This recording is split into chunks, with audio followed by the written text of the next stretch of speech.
ओम शांति। ओम शांति। वैसे मेरा ख्याल है माइक की आवश्यकता है क्या? आवाज़ तो वैसे ही जाती है नहीं माइक में? हाँ, आज तो फिर रविवार है और तारीख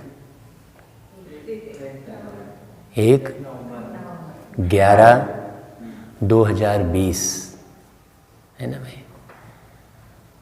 एक के बाजू में एक खड़ा हुआ तो क्या दिखेगा? फिर एक खड़ा हो गया तो फिर एक खड़ा हो गया तो बढ़ता जाएगा। बस वैसा ही तो है और क्या। एक के बाजू में एक जैसा, एक जैसा। माला का दाना बोलते हैं बाबा। तो माला का दाना मतलब क्या हुआ?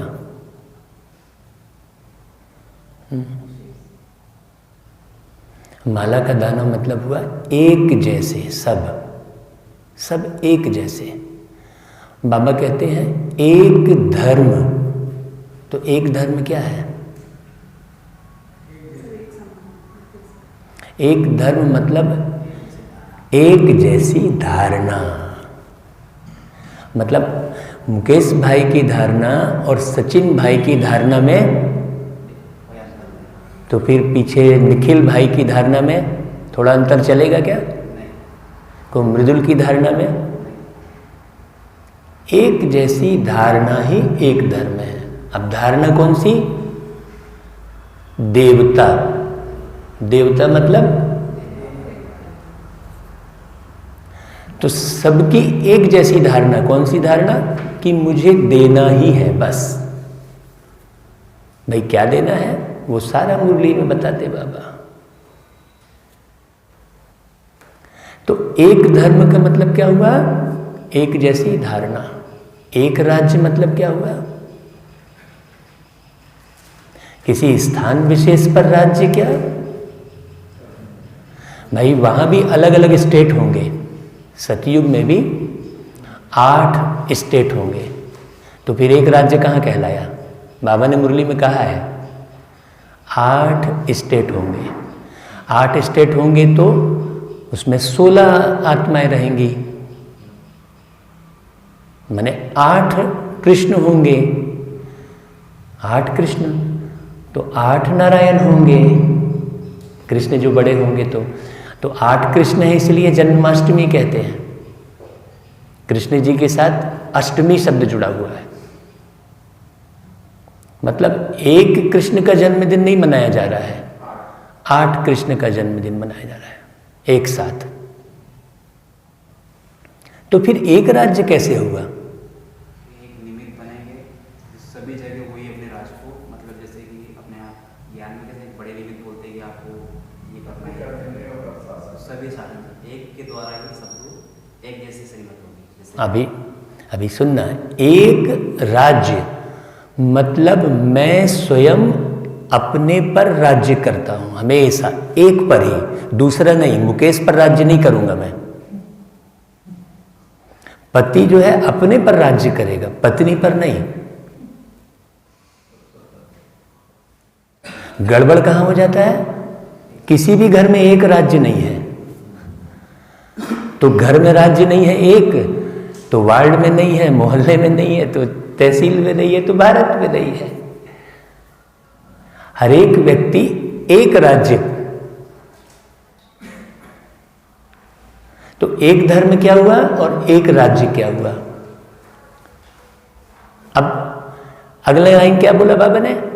एक के हाथ में सत्ता। एक के हाथ में सत्ता का मतलब क्या हुआ भाई?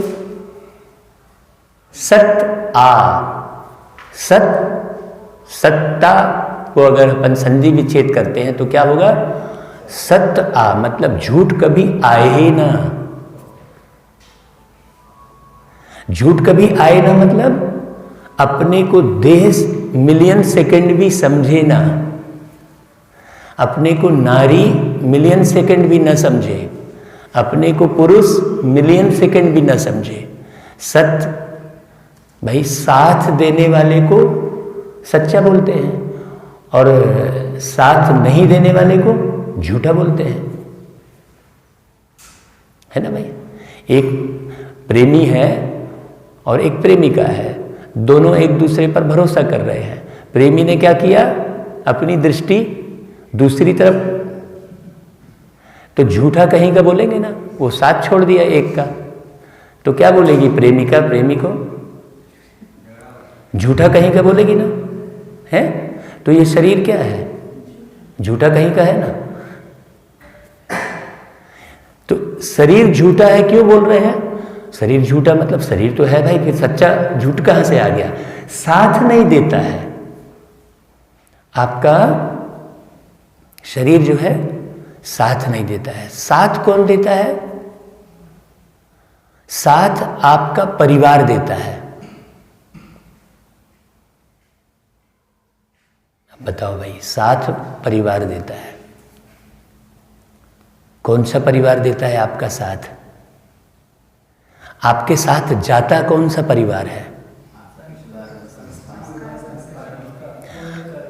आपका मन बेटा है, आपकी बुद्धि बेटी है और आपका पति संस्कार है।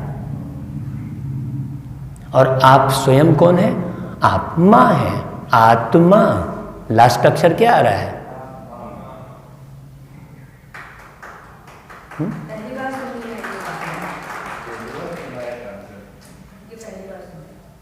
तो ये परिवार साथ जाता है। आप मां है, पति संस्कार है, आप पति का ध्यान रखिए, क्योंकि पति बिगड़ गया तो घर पूरा बिगड़ गया। मन बेटा है, बेटा थोड़ा चंचल हो गया तो चलेगा, लेकिन बेटी चंचला हो गई तो इज्जत खराब हो गई। बेटा कुछ गड़बड़ हो गया तो इज्जत खराब नहीं हो रही है, लेकिन बेटी गड़बड़ हो रही है तो।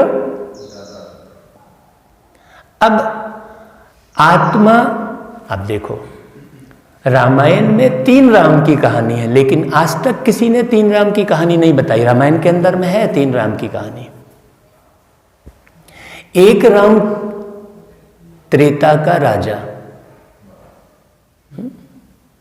दूजा राम घट घट का वासी। जैसे कहा ना कण कण में भगवान, 100% कण कण में भगवान है। बिल्कुल हम बोलते हैं भक्ति में जो बोल, आप बिल्कुल सही बोल रहे हो। डिबेट क्यों करना, बाबा ने कहा बच्चे डिबेट नहीं करना, किसी से डिबेट नहीं करना, अंडरस्टैंडिंग को डेवलप करना। प्रॉब्लम कहां हो रही है, अंडरस्टैंडिंग हमारी डेवलप नहीं है। बाकी सब जगह डेवलप है कितनी डेवलपमेंट सोसाइटी बन गई, लेकिन अंडरस्टैंडिंग डेवलप नहीं है। तो 3 राम की कहानी है। एक राम त्रेता का राजा, जिसके लिए तुलसीदास जी ने रामायण में लिखा है कि राम राज्य सपने हो दुख नाही। ये चौपाई है, मतलब राम के राज्य में सपने में भी दुख नहीं था। तो फिर रावण कहां से आ गया, और अयोध्यावासी रोने लग गए, तो कैकेयी भी रो रही है, तो दशरथ भी रोकर प्राण त्याग रहे हैं, तो सबको रोता हुआ दिखा रहे हैं। रामायण में शुरू से आखिरी तक क्या दिखाया, दुख ही दुख दिखाया ना। तो फिर ये चौपाई कहां की है। तो एक राम त्रेता का राजा जो धनुषधारी नहीं था, जो धनुषधारी नहीं था, वो राम बिल्कुल अलग है। और एक राम घट घट का वासी कौन, आत्मा राम। और एक राम है अर्श निवासी, फर्श निवासी नहीं है, वो अर्श निवासी है। ये फर्श है और वो अर्श है। तो अर्श निवासी राम के लिए तुलसीदास जी ने चौपाई लिखी है कि बिन पगु चले सुने बिनु काना, और कर विधि कर्म करे विधि नाना। ये तुलसीदास जी ने अर्श निवासी राम के लिए चौपाई लिखी है। लेकिन अर्थ लोगों ने नीचे में क्या कर दिया, मतलब सर्प का उदाहरण दे दिया। बिन पगु चले, मतलब सर्प के पैर नहीं होते। सुने बिनु काना, मतलब वो बिना कान के सुन लेता है, जबकि जब कान नहीं है तो बिना कान के सुनेगा कहाँ, वो इशारे पे चलता है। तो लोगों ने उसका उदाहरण सर्प दे दिया। फिर हमने अगली चौपाई की बोली, चलो तुमने कह दिया बिन पगु चले सुने बिनु काना सर्प है, फिर कर विधि कर्म करें विधि नाना, तो वो नाना प्रकार के कर्म कहाँ से कर रहा है भाई? बिना करके सर्प कहाँ कर रहा है? उसके हाथ नहीं है, तो वो नाना प्रकार के कर्म कहाँ कर रहा है? नहीं, वास्तव में बिन पगु चले मतलब हमारे बाबा के तो पैर नहीं है, और बाबा कहता है मैं 1 सेकंड में सारे विश्व का भ्रमण करता हूं। तो बिन पगु चले कौन है? हमारा शिव बाबा है। सुने बिनु काना, बिना कान से आपकी कौन सी बात सुनता है? पंजाबी भाषा की बात सुनता है कि छत्तीसगढ़िया की भाषा की सुनता है? आपकी भावनाएं सुनता है। एक्चुअल में दुनिया में भाषा कौन सी है? अब बाबा ने कहा एक भाषा, तो लोग ये डिस्कस करने लगे कि वह हिंदी होगी कि इंग्लिश होगी कि संस्कृत होगी। अरे भाई, एक भाषा मतलब कौन सी भाषा? भावनाओं की भाषा। भावना की भाषा कुत्ता भी समझता है, चिड़िया भी समझती है, खरगोश भी समझता है, गिलहरी भी समझती है। रामायण में गिलहरी का भी उदाहरण दिया हुआ है। रामायण को खोजिए जरा, आप अंदर तक गहरे में जाइए तो आपको, और फिर बाबा का ज्ञान जो सुन लेता है उसको रामायण पढ़ने में फिर और आनंद आ रहा है, तब लोगों को समझाने में इजी होता है। बाबा ने कहा बच्चे तुम जो जैसा है उसको उस हिसाब से समझाने के लिए अपने आप को वैसा काबिल बनाओ। योग मतलब, योग कोई लगाने की चीज नहीं है। कई मुझसे शिकायत करते हैं कि भाई जी मेरा योग नहीं लगता, तो तुम लगा क्यों रहे हो? योग कोई लगाने की चीज तो नहीं है। कहाँ लगाना है योग को? कोई योग प्लग है क्या जिसे पॉइंट में लगाना है? योग का मतलब होता है संबंध, योग का मतलब होता है जोड़। तो जोड़ कैसे होगा? क्या ट्रक का नट एक्टिवा से जुड़ेगा क्या? एक्टिवा में कहीं फिट होगा क्या ट्रक का नट? कि एक्टिवा का नट ट्रक में फिट हो जाएगा? तो जोड़ कैसे फिट होगा भाई? एक्टिवा का नट एक्टिवा में फिट होगा, ट्रक का नट ट्रक में फिट होगा। तो जोड़ कैसे होगा? जब वो है ना, जोड़ कैसे होगा? जब समान स्थिति होगी, सिस्टम होगा, सिस्टम, व्यवस्था होगी। व्यवस्था कैसे होगी? अवस्था से व्यवस्था। तो अब मूल पॉइंट कहां पहुंच गई? हमारी अवस्था। अवस्था मतलब स्टेबिलिटी, हमारी स्थिरता, हमारी स्थिरता। तो अब बाबा जो समझा रहा है नीचे उतरकर, अव्यक्त वाणी, आप बहुत गौर से सुनना। प्रत्येक अव्यक्त वाणी में ये जो मैं आपको सारा ज्ञान जो भी बता रहा हूं वो मनन चिंतन करके कहां से चुराया हूं? तो मैं तो चोर हूं ना भाई, तो चोर की क्या महिमा है?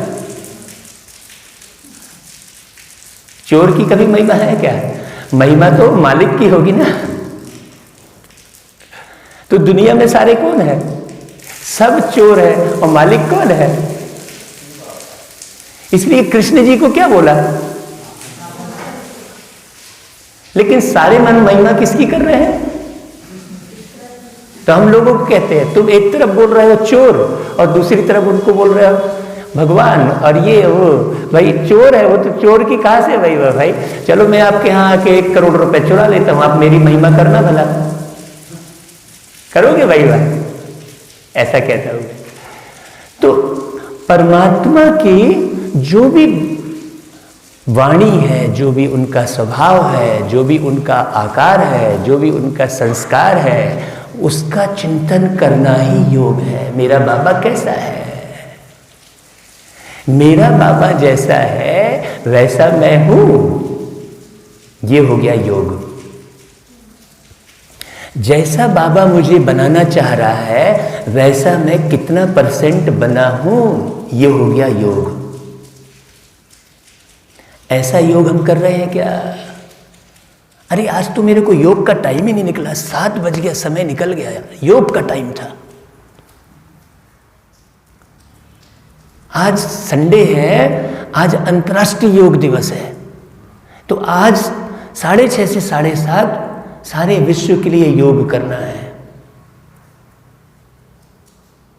विश्व के लिए योग करना है। विश्व बनता है विश्वास से। विश्वास है कहां पर?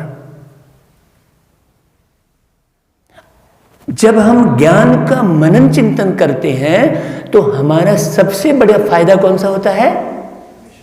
विश्वास बढ़ता है, आत्मविश्वास कहते हैं।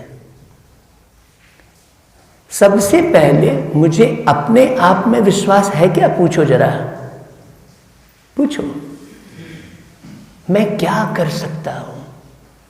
तो अब योग की अगली पॉइंट आप नोट करना, अपनी कैपेसिटी को चेक करना,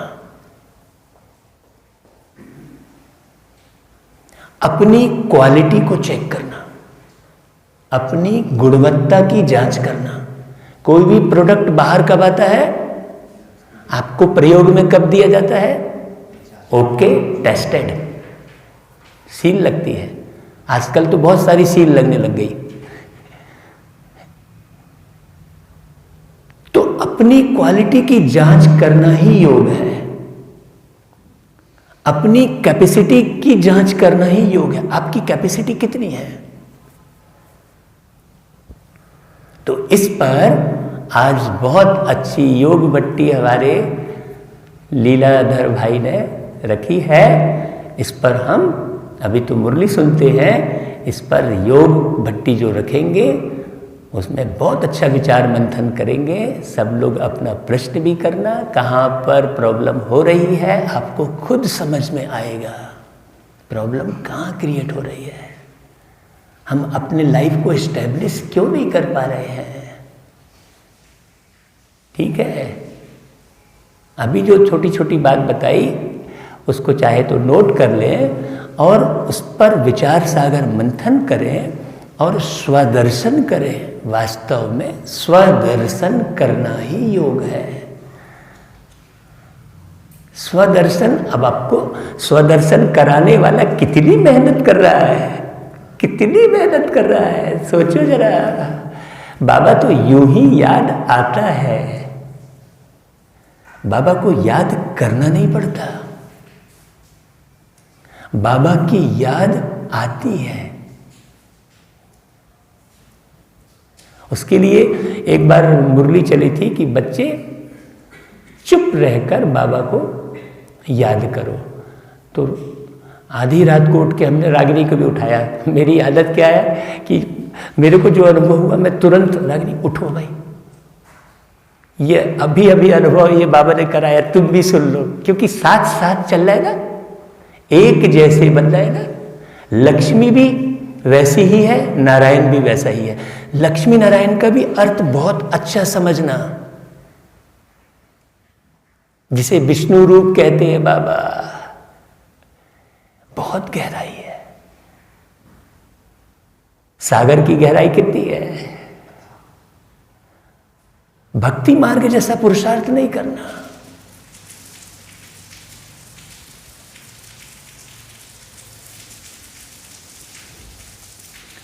तो उसके लिए गीत ऑटोमेटिक बना, 2 लाइन गीत सुना के फिर आप मुरली शुरू करते हैं। हाँ, माने प्राप्ति के समय जहां हमें प्राप्ति हो रही है वहां पर समय को मत बांधो। बांधते हो क्या? दुनिया में भी देखो, दुकानदार दुकान बढ़ा रहा था, उसी समय एक ग्राहक आ गया। तो ग्राहक कितने का है देखा, अच्छा ग्राहक 2 लाख का है, शटर फिर से खुल गया। फिर खाना कहाँ गया भाई, और घर जाना कहाँ गया, क्योंकि वो ग्राहक शटर फिर से उठाया, अच्छा आइए आइए भाई, क्यों, क्या दिख रहा है, तो फिर समय देखा क्या करा दुकानदार ने? समय आपकी रचना है। प्राप्ति, ये पूरा संगम युग बाबा ने कहा काहे का युग है? प्राप्तियों का युग है। अव्यक्त वाणियों में बोला है बाबा ने, बच्चे ये संगम युग प्राप्तियों का युग है। बाबा ने अव्यक्त वाणियों में कहा है ये संगम युग ही पूरा अमृत बेला है। अभी केवल 3 बजे वाला अमृत बेला नहीं है। इसका मतलब ये नहीं है कि मुझे 3 बजे नहीं उठना है। नहीं तो कई बोले अरे ये तो पूरा संगम युग ही अमृत बेला, 3 बजे उठने की क्या जरूरत है? नहीं भाई, जब आप एक दिन को मैनेज करोगे तब तो आप 1 महीने को मैनेज करोगे। आप एक दिन को ही मैनेज नहीं कर रहे हो तो फिर 1 महीने को, फिर 1 साल को और पूरे 5000 साल को कैसे मैनेज करोगे? आपको तो आपके सिर पर कौन सी जिम्मेदारी की टोकरी बैठा रहे बाबा? बच्चे आपको 2500 साल राज्य करना है, तो कैसे करोगे मेहनत? और फिर बाबा इशारे देता है कि बच्चे इसके बाद तो वहां से फिर उतरते ही चले जाओगे। पहले दिन से ही जब सतयुग नीचे उतरोगे तो पहला दिन और दूसरे दिन में अंतर पड़ जाएगा। सेकंड में अंतर पड़ता चला जाएगा। बच्चे देखो बाबा कितनी गहरी बात करता है। तो फिर भरने का युग क्या है, कौन सा है? तो जितना भरोगे उसी हिसाब से नीचे उतरोगे। अगर यहां से 10% भर के गए तो फिर क्या पहले दिन उतरोगे? तो फर्स्ट नंबर में आना है। तो फर्स्ट नंबर में आना है तो अपने बोले फर्स्ट नंबर तो डिसाइड हो गया, हमने ये बुद्धि में लगाया। नहीं, फर्स्ट नंबर में आना है। पहले सतयुग के पहले दिन से ही हमें यहां पर स्टैब्लिश हो जाना है। ये बहुत बेहद की नॉलेज है। बेहद का बाप आगे बढ़ा रहा है। जब आप ज्ञान का मनन चिंतन करेंगे ना तो गारंटी लेता हूं कि बिना मुरली हाथ में उठाए आप पूरी मुरली चला देंगे। बाबा ने कहा है फिर ये पार्टिकुलर मुरली उठाने की आवश्यकता नहीं पड़ेगी आपको कि मुझे उसी शब्द पर वो करना है, अवस्था बनानी है। आज ये फाइनल पक्का कर लो। मन ही मन में आपसे मुलाकात करते हैं, चुप रह के चुप रह के चुप रह के बाबा आपसे हम सिर्फ बात करते हैं। ओ चुप रह के बाबा आपको हम सिर्फ याद करते हैं। मन ही मन में आपसे मुलाकात करते हैं, चुप रह के चुप रह के चुप रह के बाबा आपको हम सिर्फ याद करते हैं। आप अंदर से चुप हो जाएंगे जब ज्ञान भर जाएगा ना। अधजल गगरी छलकत जाए कहते हैं। अधजल गगरी, तो हलचल कहाँ है? हलचल आधे में है, पूर्ण में हलचल नहीं है। तो शांति कहाँ है? पूर्ण ज्ञान में है, पूर्ण अंडरस्टैंडिंग में है। 100% अंडरस्टैंडिंग। 100 वर्ष का युग है तो हम ये काउंटिंग करने लगते हैं। 1936 से हम युग वर्ष गिनने लगते हैं। 100 वर्ष का युग मतलब 100% बनने की बात है। 100% पुरुषार्थ। तो चलो भाई आज बाबा की अव्यक्त वाणी सुनते हैं। अव्यक्त वाणी मतलब व्यक्त भाव से परे रहकर अपनी उस अवस्था में टिकना। व्यक्त भाव से परे। और रविवार को ही चलती है अव्यक्त वाणी। रवि का मतलब होता है सूर्य, और हम सूर्यवंशी बनने के लिए पुरुषार्थ कर रहे हैं, और ज्ञान सूर्य बाबा है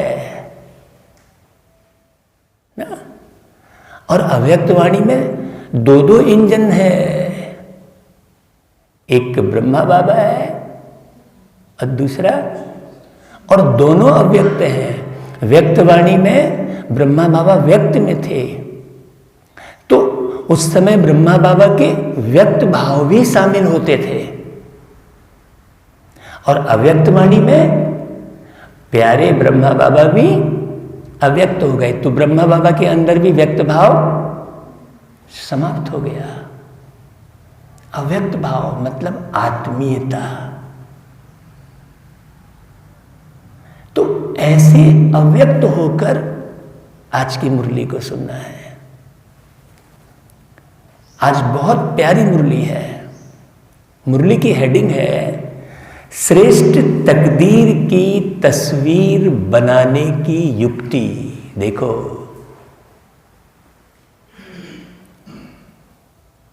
श्रेष्ठ तकदीर की तस्वीर बनाने की युक्ति। अब बताओ, तकदीर की भी तस्वीर होती है? आज तक किसी ने ऐसा कहा क्या कि तकदीर की भी कोई तस्वीर होती है? सोचो, भाग्य की तस्वीर। बाबा कहता है आज तकदीर बनाने वाले बाप दादा सभी बच्चों की श्रेष्ठ तकदीर की तस्वीर देख रहे हैं। बहुत गौर से सुनना एक एक शब्द। अभी इसका अर्थ नहीं बताते हैं, सीधा मुरली पढ़ते हैं। अब अर्थ आपको अंदर निकालना है, और डायरी में यहां से जो शब्द कहा जा रहा है वो नहीं लिखना है, जो समझा वो लिखना, उसका अर्थ लिखना, ठीक है। तकदीरवान सभी बने हैं, लेकिन शब्द बहुत बार आएगा है। अव्यक्त वाणियों में हमने एक दिन काउंटिंग किया था कि बाबा ने लेकिन कितने बार बोला।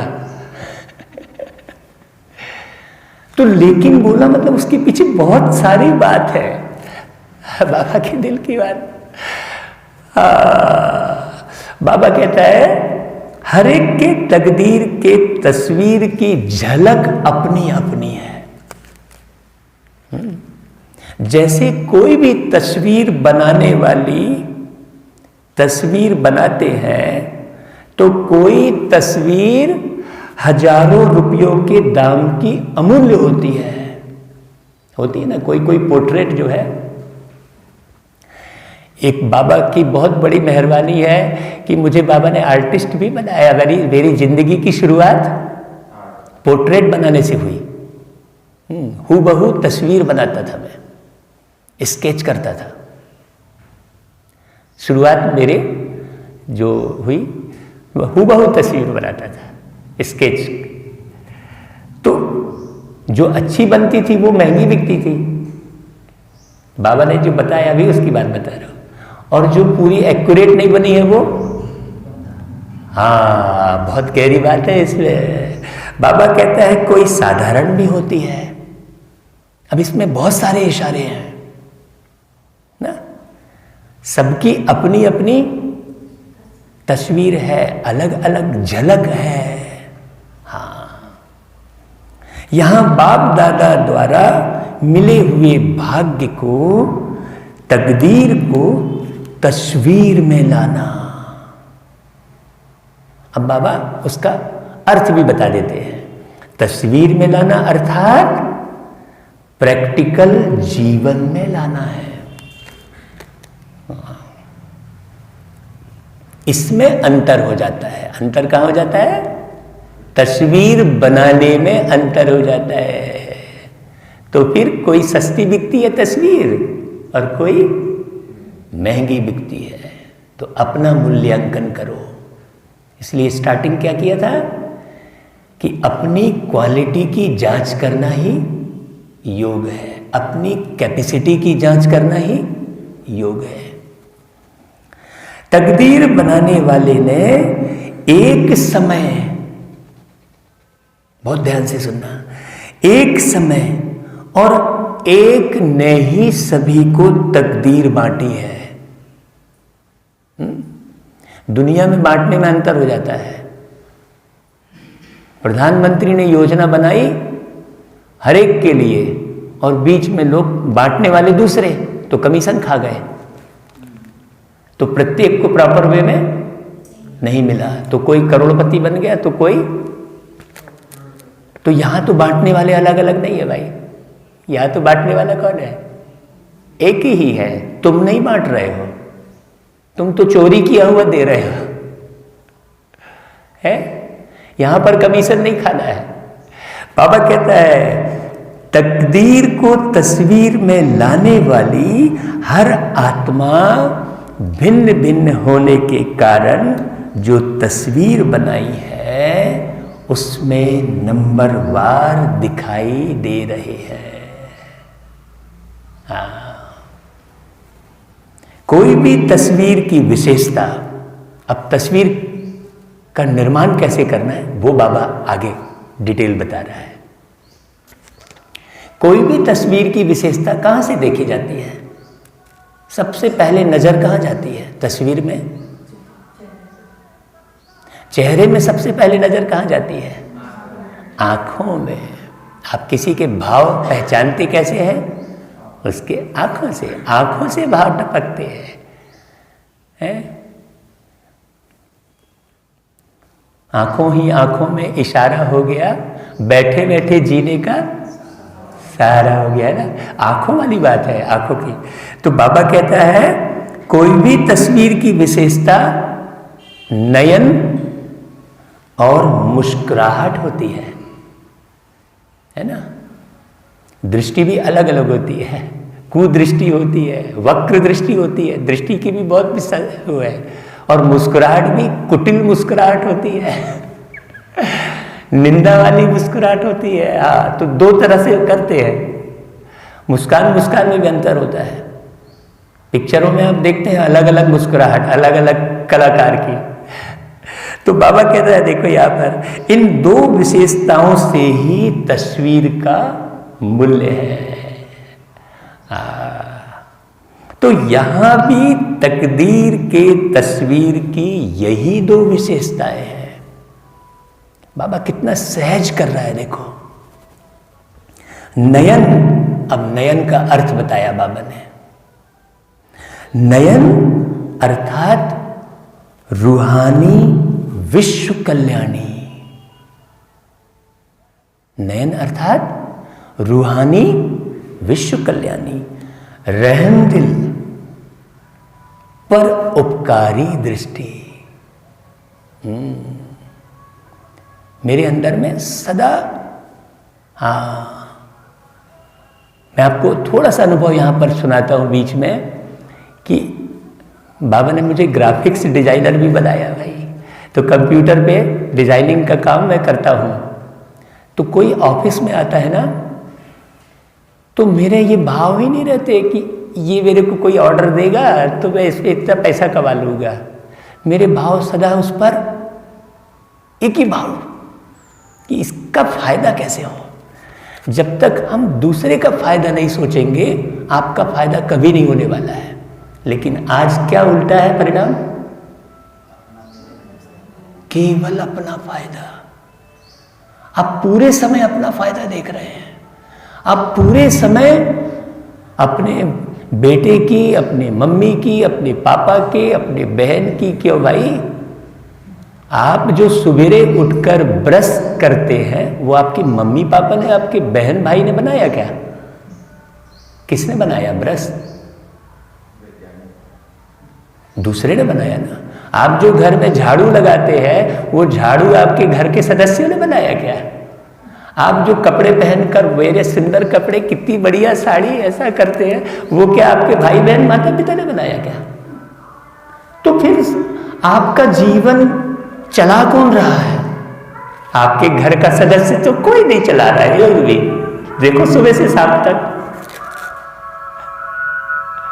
तो परोपकारी का मतलब क्या हुआ भाई? बाबा कितनी प्यारी बात बोल रहा है। लेकिन हम क्या करते हैं?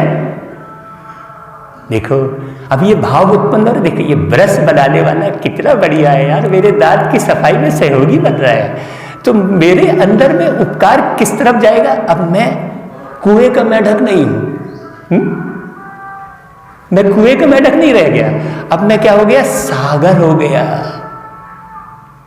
सागर मतलब बाबा आप प्यार के सागर हो, बाबा आप ज्ञान के सागर हो। हाँ इतना हो गया योग। नहीं भाई सागर बनना है तो आप गौर करो ना। जैसे कल हमने कहा था आपके मकान की वैल्यू वहां के लोगों की वजह से है, तो आप तो बंधे हुए हो सारा समय। सारा समय आप अपनी बहन जी और अपने भाई की प्रतीक्षा हुई, वहां से निकले तो इधर कचड़ पचड़ शुरू हो गया। आश्रम में गए तो वहां भी मेरा मेरा चला। इसलिए आज तक कोई भी आश्रम लंबे समय तक, हाँ सोचने की बात है। तो परोपकारी शब्द में ही कितना गहन गंभीरता है, रहमदिल शब्द में कितनी विशालता है, विश्व कल्याणी बाबा का। इसलिए कहा बाबा ने, बच्चे मेरा एक एक वर्षन लाखों का है। तो मतलब क्या है लाखों का है, मतलब आप एक वर्षन से, एक शब्द से आप 1 लाख रुपए कमाने वाले हैं क्या? रुपया है क्या? नहीं, एक एक वर्षन लाखों का है। बाबा ने कहा मतलब मेरे एक शब्द में लाख बातें समाई हुई हैं। आप करो चिंतन। आपको तो बाबा पद्मा पदमपति बना रहा है ना, तो जब एक शब्द में लाखों की कमाई होगी तब तो आप पद्मा पदमपति बनेंगे। तो ये मुरली आपको क्या बना रही है? सोचने की बात है ना भाई?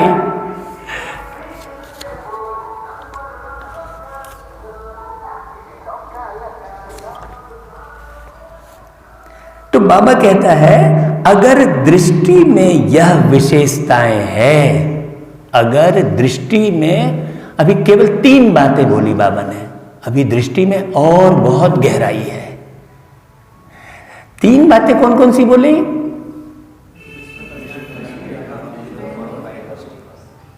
विश्व कल्याणी, रहम दिल, दिल शब्द जुड़ा है, और पर उपकारी ना। और एक लाइन बाबा ने कहा था कि अपकारी पर कर उपकार।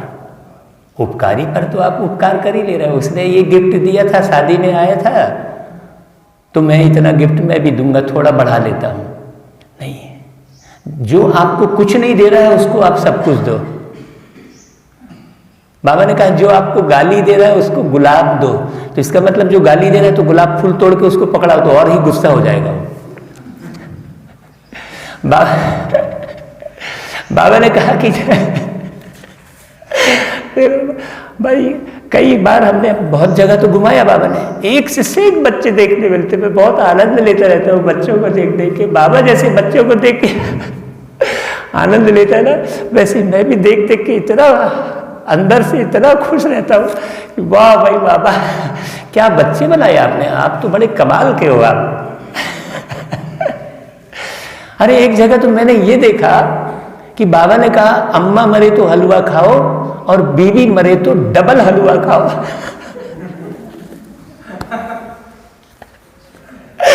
अब वो अम्मा मर गई तो सही में हलवा बना के खाने लग गए।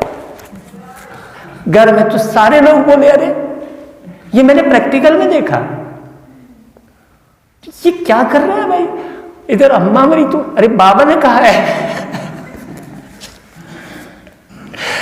देखो बाबा हमेशा कहता है बच्चे ये समझने की बात है।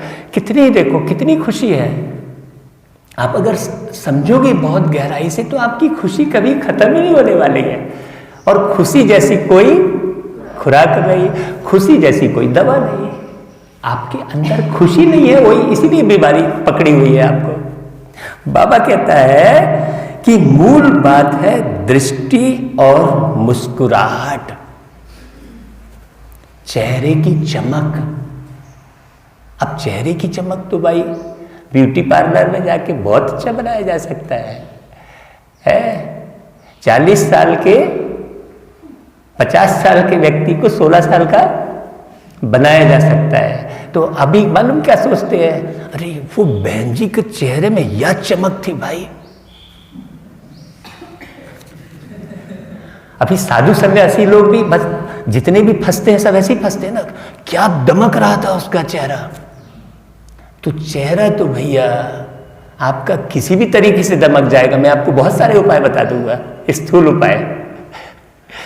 यहां पर चेहरे की चमक का अर्थ क्या है, सुनना बहुत अच्छे से सुनना। इसको अभी स्पष्ट नहीं बताता हूं, ठीक है, आगे सुनना।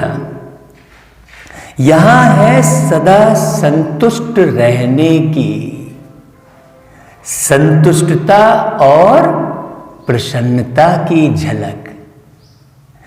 इसी विशेषताओं से सदा चेहरे पर रूहानी चमक आती है। क्लियर हुआ? चमड़ी की चमक नहीं, हाँ, रूहानी मुस्कान अनुभव होती है। हाँ, रूहानी मुस्कान अनुभव होती है। यह दो विशेषताएं ही तस्वीर का मूल्य बढ़ा देती है। अब यहां पर तस्वीर का अर्थ क्या हो गया? यहां पर तस्वीर का अर्थ क्या हो गया? हमारा जीवन, हमारे जीवन का मूल्य बढ़ा देती है। उस पर बाबा ने गीत बनवाया था, जीवन मिला अनमोल है। ये पहला गीत था यज्ञ का हमारा। तो जीवन माने आपके तस्वीर का मूल्य बढ़ा देती है। तो आज यही देख रहे थे बाबा। 6 दिन पढ़ाते हैं और 7वें दिन वाच करते हैं। बाबा कहते हैं तकदीर की तस्वीर तो सभी ने बनाई है, तस्वीर बनाने की कलम, तस्वीर बनाने की कलम बाप ने सबको दी है। वह कलम कौन सी है भाई?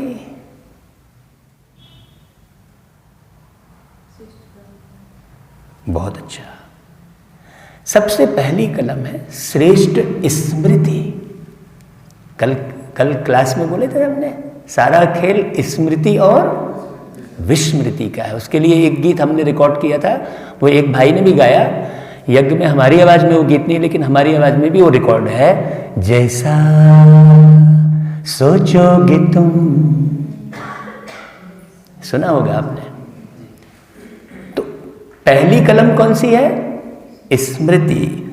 और श्रेष्ठ कर्मों का ज्ञान, श्रेष्ठ कर्मों का ज्ञान, श्रेष्ठ कर्म और श्रेष्ठ संकल्प अर्थात स्मृति। उसके लिए कर्म जैसे करोगे फल भी वैसे मिलेंगे, कर्म जैसे करोगे फल भी वैसे मिलेंगे, नीम बोने वालों को आम कैसे मिलेंगे। तो कर्म कौन से कर रहे हैं आप अपने जीवन में? सबसे पहला कर्म कौन सा है बताइए? पहला कर्म, पहला कर्म बाबा ने उसको सबसे पहली पॉइंट बोली, सोचना सबसे पहला कर्म है। सोचना, वहां पर परिवर्तन लाना है। बाबा कहता है तस्वीर तो बन गई, नैन चैन भी बन गए, अब लास्ट टचिंग है, लास्ट टचिंग है संपूर्णता की। अधजल गगरी छलकत जाए, बोला था ना स्टार्टिंग में। देखो कैसे टच करता है बाबा। बाबा कहता है बाप समान बनने की, बनना, बाप समान बनना ही बाप को याद करना कहलाएगा। डबल विदेशी चित्र बनाना ज्यादा पसंद करते हैं ना, तो बाप दादा भी आज सभी की तस्वीर देख रहे हैं। हर एक अपनी तस्वीर देख सकते हैं ना कि कहां तक तस्वीर मूल्यवान बनी है। हाँ, अपनी स्मृति और अपने कर्म। सदा अपनी इस रूहानी तस्वीर को देख इसमें संपूर्णता लाते रहो।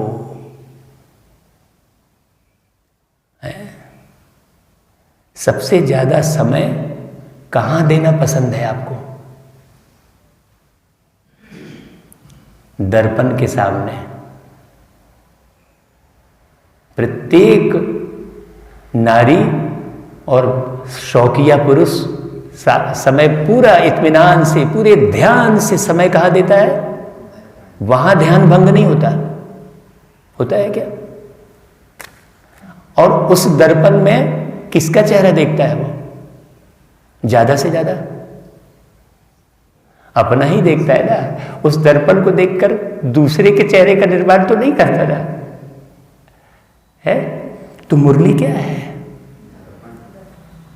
तो कितना समय देना चाहिए? इसमें पूरा निर्माण हो रहा है। बाबा ने जो संपूर्णता लाते रहो कहा, पूरा श्रृंगार करो कहा। मुरली अलग अलग तरीके से बाबा ने कितनी मेहनत की।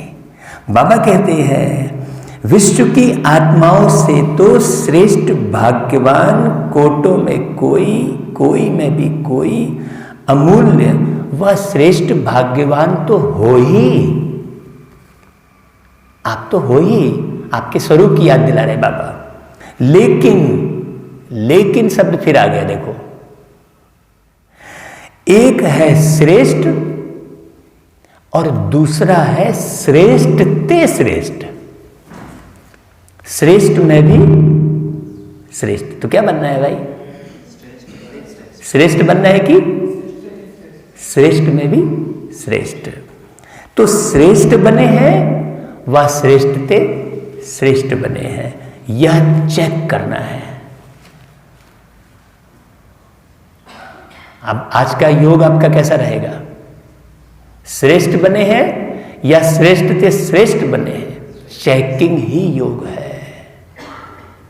अच्छा, बाबा एक शब्द अच्छा लगा देता है।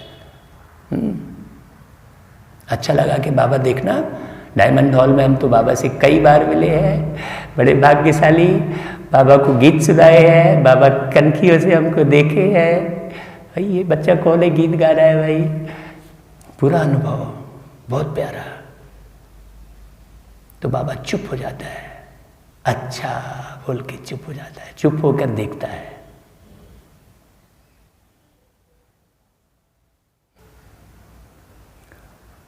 अच्छा भाई, ओम शांति।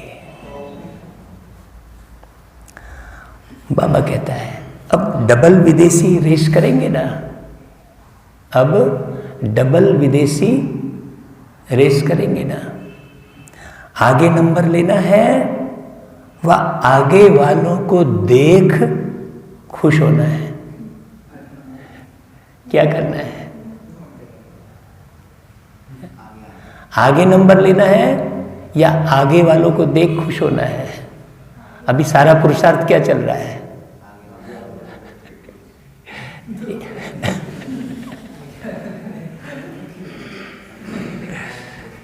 है देख देख के खुश होना भी आवश्यक है। बाबा कह रहा है कोई बात नहीं है, लेकिन स्वयं पीछे होकर नहीं देखो भाई। भाई किसी को आगे से देखोगे तभी तो ठीक रहेगा।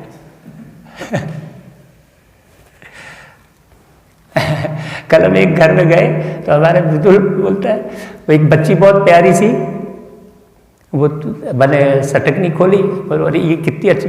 तो मृदु बोलता है मैं पहले ही देख लिया हूँ। मतलब दिखा भाई कहाँ देखा है? तो वो पीछे से वो फोटो में जो है पीछे में बोला इसमें बच्ची कहाँ दिखाई? बोला यही है। हम लोग बहुत एंजॉय करते हैं, सारा दिन योग में रहते हैं, कार में भी घूम रहे हैं, कहाँ भी जा रहे हैं, सारा दिन योग की अवस्था। हाँ, हमको कोई कमरा नहीं चाहिए अब योग करने के लिए, कोई संगीत की धुन नहीं चाहिए। आप योग किधर कर रहे हो? वाह यार, बहुत प्यारी धुन, तो आपका योग कहाँ लगा? अरे वाह, गायक की तो बहुत मीठी आवाज, तो आपका योग कहाँ लगा? सोचने की बात है। तो बाबा कहता है कि पीछे होकर नहीं देखो, साथ साथ होते दूसरों को भी देख हर्षित हो चलो। स्वयं भी आगे बढ़ो और पीछे वालों को भी आगे बढ़ाओ। ये सारा योग सिखा रहा है ना, ये पूरा राजयोग चल रहा है। बारीक समझना। इसी को ही कहते हैं परोपकारी। अब परोपकारी का अर्थ पूरा बता दिया। अब फिर से मुरली उठाना, घर जाके फिर से मुरली उठाना। आजकल मुरली का तो बहुत इजी वे में आपकी मिल रही है ना भाई। यह परोपकारी बनना इसकी विशेषता है।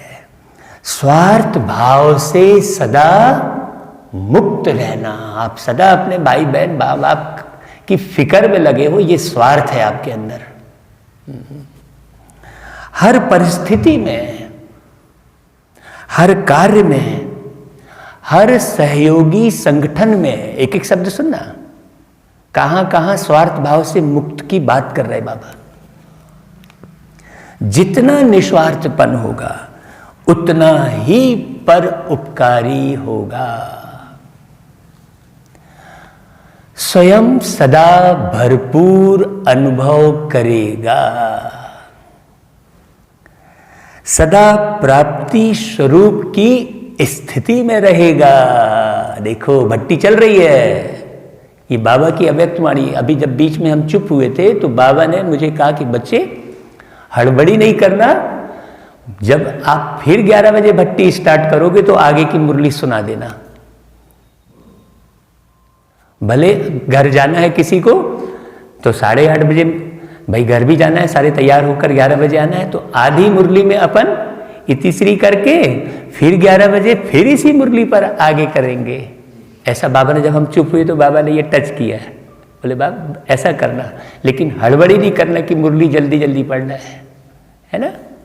तो बाबा ने कहा परोपकारी की लास्ट स्टेज अनुभव कर दूसरों को करा सकेंगे। हाँ, सारे संसार को ये मालूम होना चाहिए कि ये लोग अपना, ये लोग पूरे निस्वार्थ हैं। ये निस्वार्थ लोगों की भीड़ है, उपकार करने वालों का संगठन है। ये अनुभव होना चाहिए।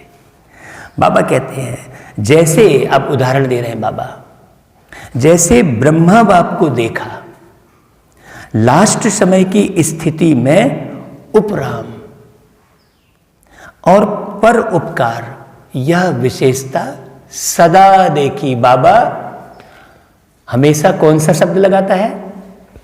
सदा। इसलिए शिव को सदा शिव कहते हैं, राम को सदा राम, कृष्ण को सदा कृष्ण नहीं कहते। कहते हैं क्या? सदा कृष्ण।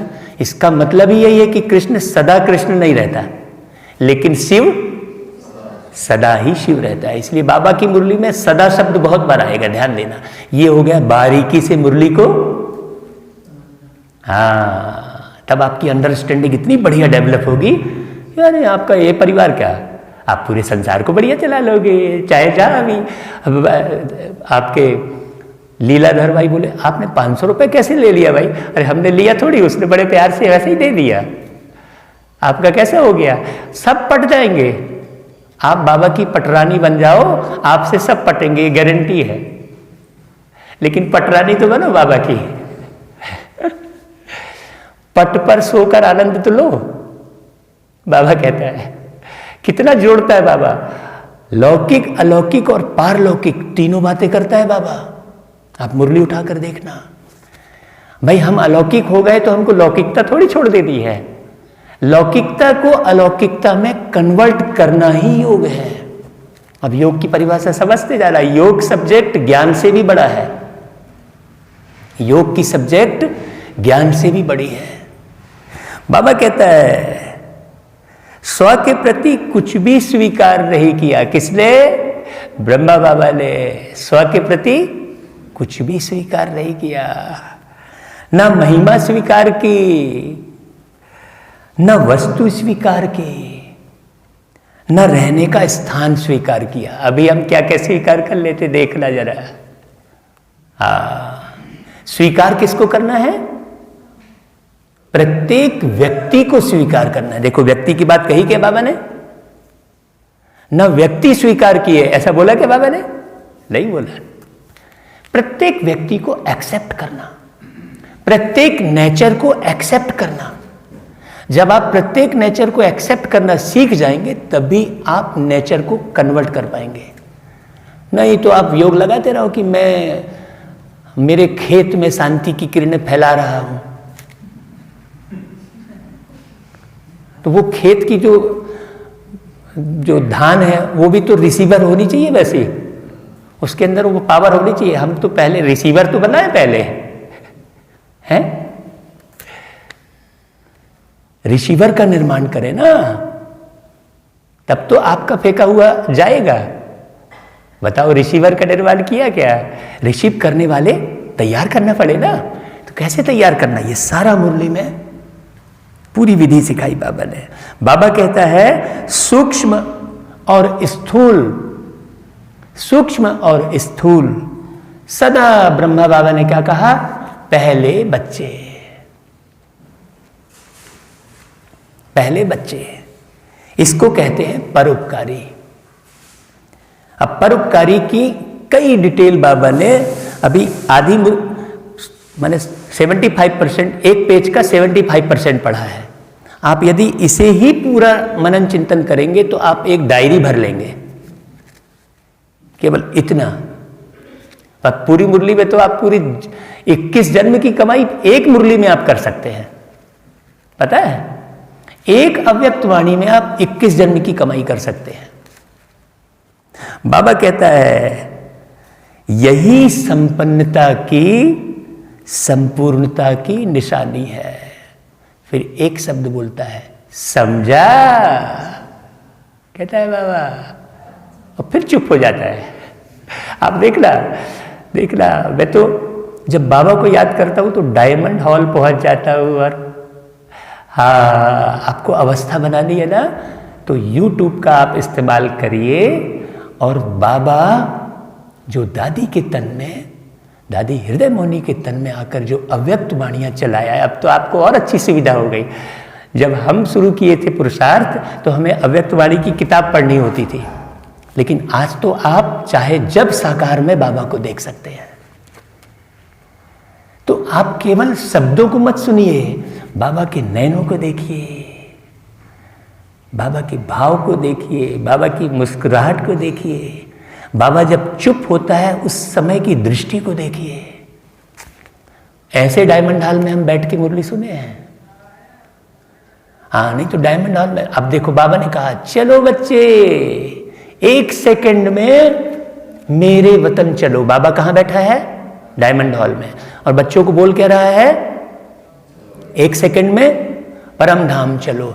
तो जैसे ही बाबा ने कहा कि बच्चे 1 सेकंड में परम धाम चलो, तो बच्चे क्या किए? अब 1 सेकंड तो निकल गया, 1 सेकंड तो निकल गया ना। अपनी कौन सी अवस्था बनाना शुरू किए?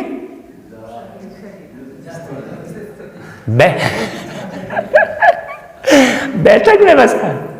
तो 1 सेकंड तो निकल गया भाई आपका। बाबा ने क्या कहा? 1 सेकंड में तुम 1 सेकंड में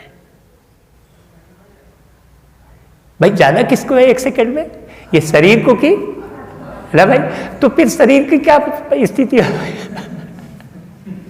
तो सारा हाल 1 सेकंड में बाबा ने परम धाम जाने बोला तो सारा हाल हिल गया पूरा, क्योंकि सब अपनी अवस्था कौन सी बनाने लग गए?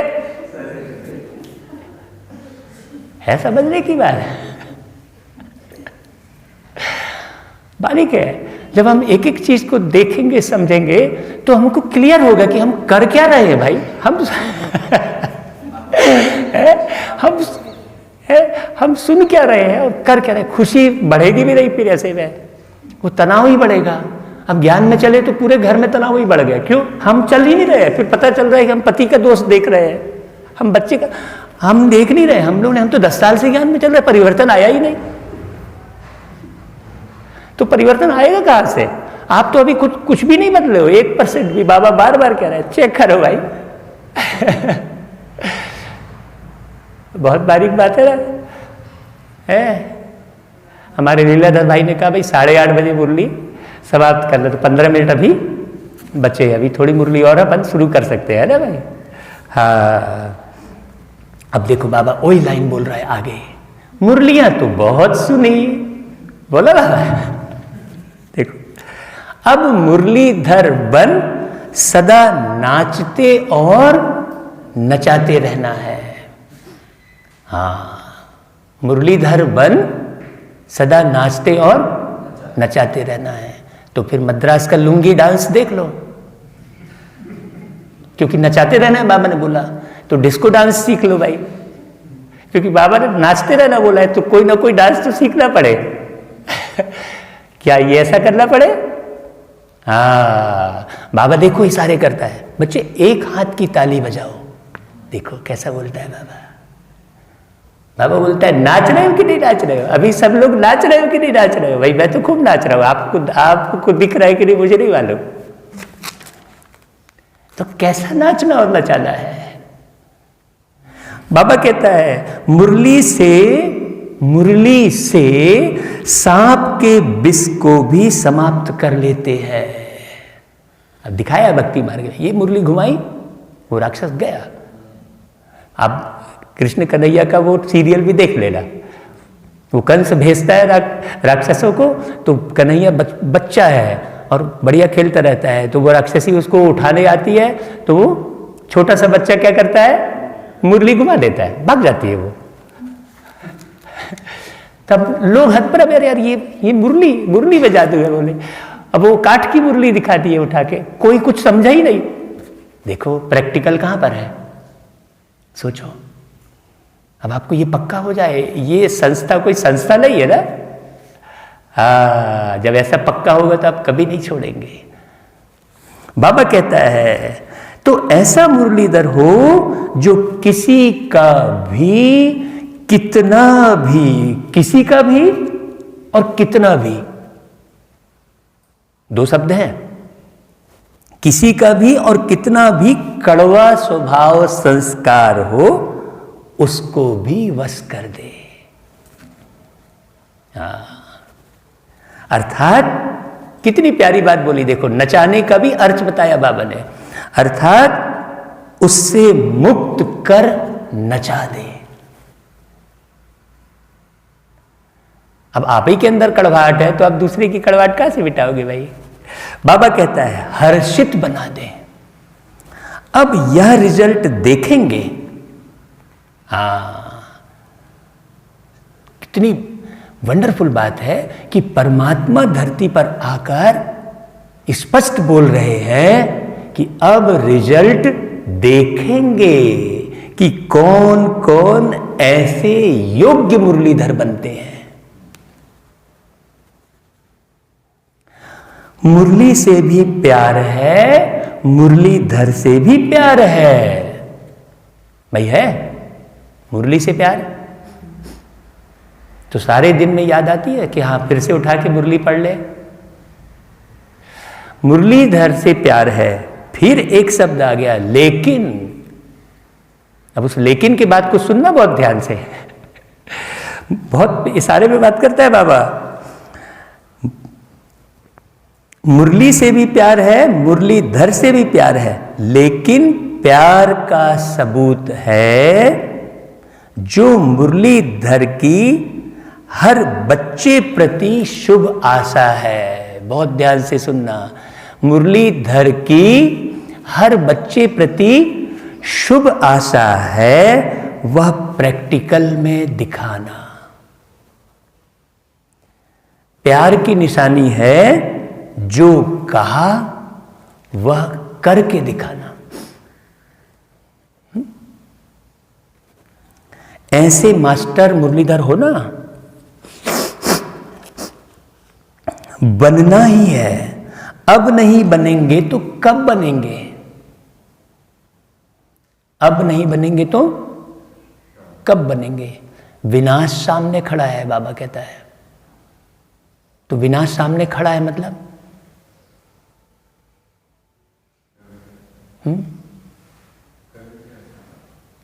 विकारों का नाश करने वाला सामने खड़ा है बाबा,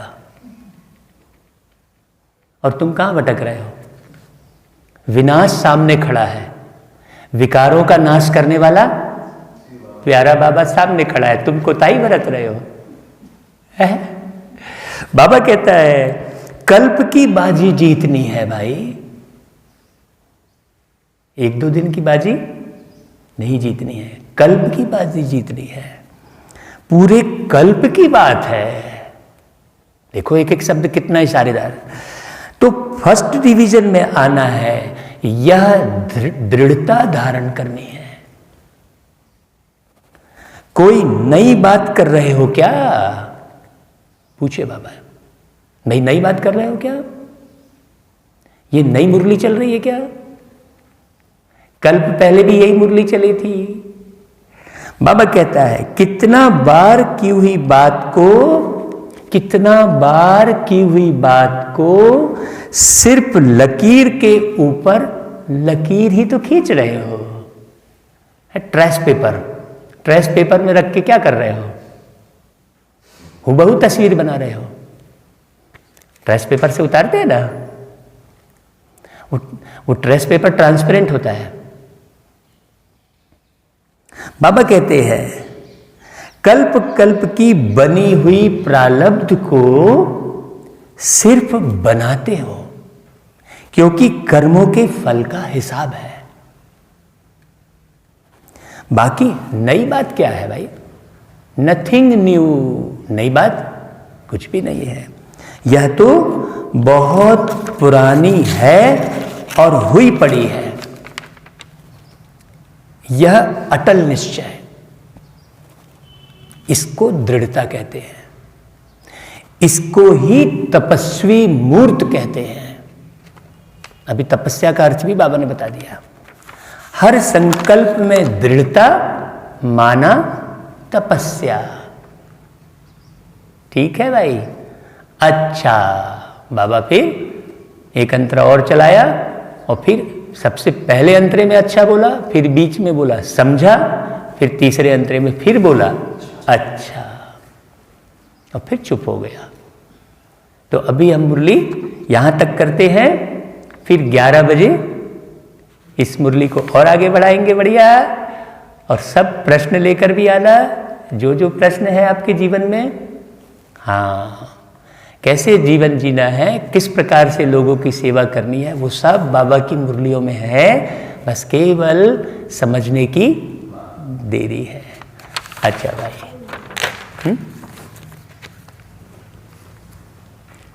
हाँ, निखिल भाई कल बहुत प्यारा गीत सुनाए। देखो कितनी प्यारी आवाज़ बाबा ने गिफ्ट में दी निखिल भाई को। तो निखिल भाई आज एक गीत और सुनाएंगे, बहुत अच्छा, बहुत प्यारा गीत। मेरे तो आंसू आ गए थे बाबा की याद में। हाँ हाँ, आ जाओ। और कोई गीत गाना चाहे तो अगर समय है तो और भी कोई गा सकते हैं ना भाई, ये स्टेज सबकी है।